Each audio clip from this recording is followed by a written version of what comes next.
Hey YouTube, welcome back. Today I'm going to show you how to tie two pieces of fishing line. This is often used in like fly lines. It's a blood knot. Well, it's a double blood knot used for, obviously there's lots of different types of blood knots, but I'm going to show you how to tie two pieces of line. So say you've got a snapped off piece of line, you haven't got any spare with you.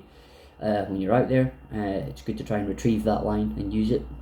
It's often used, like again, in fly fishing, for going from a thick line to a piece of line to then taper off for that thin line. I'm not a fly fisherman, I prefer sea fishing, but here you are, two pieces of line. So first you're going to get a stretch of it, get a stretch of this as well, and you're going to want to cross over like this, right?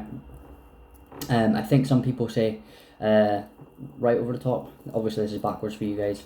I'll try to do it your way. So have it crossed over like this. You're going to hold it like so, and then you're going to want to come under and over. There's plenty of debate. If you haven't got enough, just pull some through. You haven't got debate, so wrap over 5 times like so. I'll try and keep it in the center here. This is very difficult.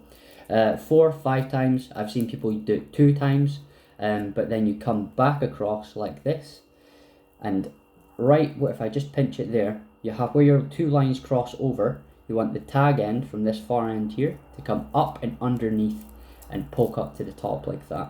So it should look, if I try and hold it together, like that, yeah? And now you want to go the opposite way of this, because we went underneath, we're now going to go over the top this way. So that now locks that piece in there. And now we'll wrap again 4 times or 3, depends how many you want to do. And now you come back, now that you have that, and that's locked in there, the loop where it goes through, you then poke it down so that, hold on, if I can get, it's very complicated with pieces of line like this. Just straighten all that out. So it should have 2 pieces of tag, one out the bottom, one out the top, and then it's just a case of lining that up. This would be the point where you would bit of saliva on there, just cinch them down slowly. Don't let them slip out. I'm losing that one in the center there. It's often easier just to pull them like this. Now, we should have plenty of tag there. Obviously, you lubricate it with your saliva. Cinch this knots down. This probably isn't the best piece of string to show you this, but there you are. There's your 2 pieces. You've cinched that down nice and tight like that.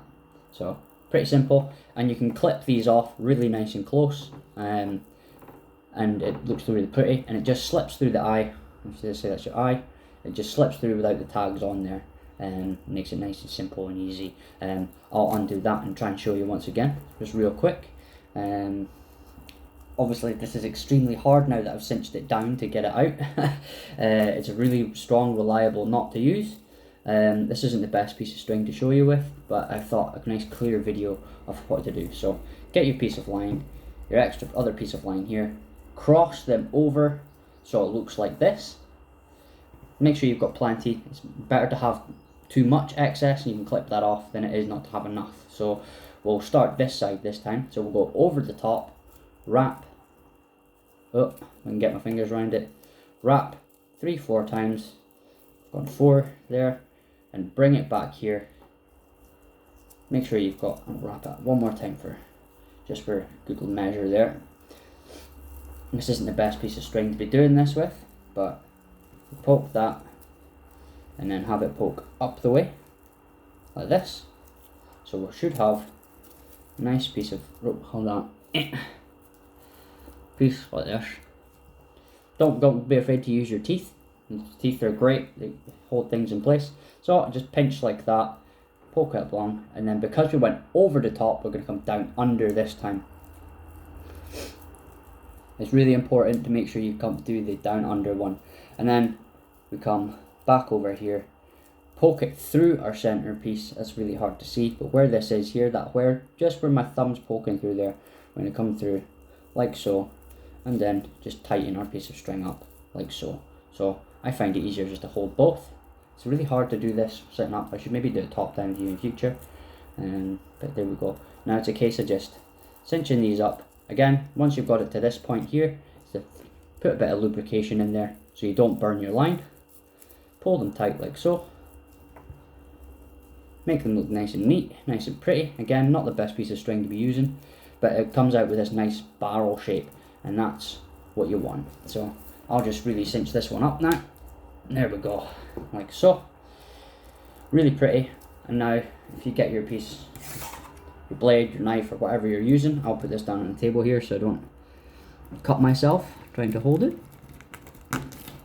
It's not the sharpest blade either. And we'll get the other tag. This again isn't the most prettiest of line. You wouldn't get the fray with monofilament. So we'll just get that off. There we go. Not the very prettiest, but that tags can obviously be clipped right off, and there's absolutely no way that's coming undone. And like I said, when it comes through, say this is your eye, it's really easy. Doesn't hang up, doesn't get caught, just slides through like a normal piece of rope, and you've managed to tie. These are also really good if you're doing like dropper rigs and things like that. You can tie extra pieces on, and it's really good knot to use. So there you have it, guys. There's a blood knot for tying 2 pieces of lines together. If you enjoy the content, hit that subscribe button. Maybe I'll do some more of these in the future. I'll see you later. Bye.